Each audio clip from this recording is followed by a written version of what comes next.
The Canadian military has been called in to help Manitoba deal with wildfires. 1,500 people forced out of their homes. Right now, about 12,000 people in Manitoba are in that same situation.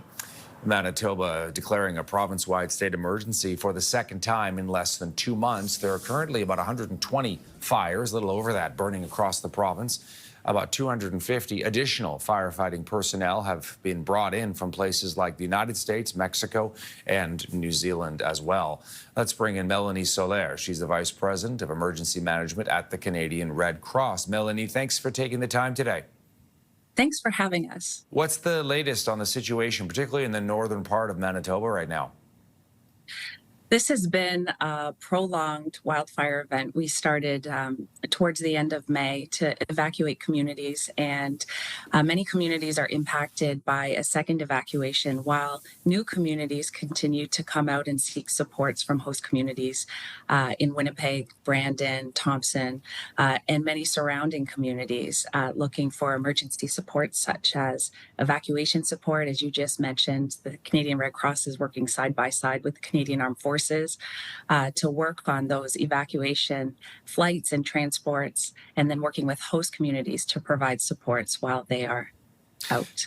Yeah, I was going to say as well how important it is for people who may have been forced out of their homes, Melanie, to make sure that they do their best to try and register with the Canadian Red Cross in order for your team to be able to help coordinate, keep track, monitor, and send important information, urgent information, as it comes in back to them.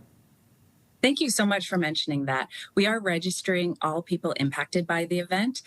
So First Nations communities, we're working together with community leadership and Indigenous Services Canada to, as you mentioned, register people to know that they require assistance. And also together with the government of Manitoba to register people impacted from municipal communities so that we can push information where services are available, and we can also track who has received services and who might still need support. My other question is, how big is this for the Canadian Red Cross? How many people are you guys, currently taking care of?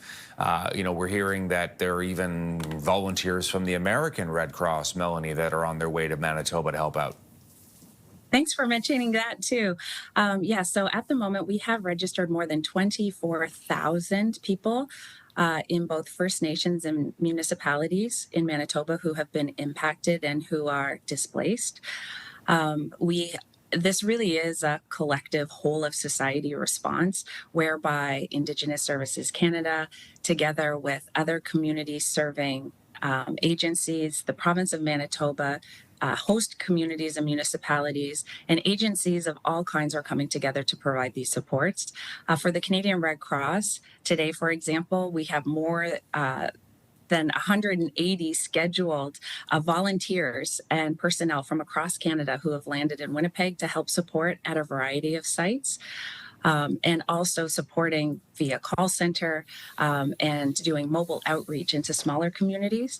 We have asked our colleagues at the American Red Cross to come and augment our workforce to be able to surge, to be able to meet potential new evacuations. So as the risk is still strong, the government of Manitoba and Indigenous Services and the Canadian Red Cross are planning to be able to receive even more people in the south as the fire risk is still strong and people need to move to safety.